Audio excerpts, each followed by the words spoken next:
250,000 people are tuning into Ireland AM on their tellies every single day. We are trying to represent people right across the country. It's not Dublin centric. I feel very lucky to be a part of that team, but also that link to rural Ireland, that link to community, and that's the connection that binds west to east, north to south. Big names now want to come on to this show. Micheál Martin, Taoiseach, Simon Harris. You have Leo Varadkar's first television interview, Ryan Tubridy. It's a great platform for them to come on and tell their story, but I think it's really important for us to be able to put the questions that are on everybody else's lips to them. We are reflecting what's going on in your life. We're just like the people who are watching. We want to have a bit of fun. We want to learn things, and that's what the show is here for. To feel that you are part of people waking up right across the country, and it's a real privilege to be there.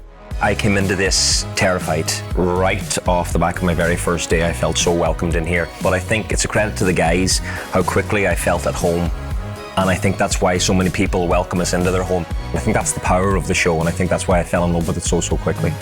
Sometimes we have to cover really troubling and difficult conversations and topics, but other times we have great fun. Poor Martin ends up dancing all the time, and by God, he doesn't like it very much. He loves the dancing, obviously. It's great to know that we're part of people's lives on a Saturday and Sunday morning, but we also try to make the people watching the show feel as if we're only talking to them.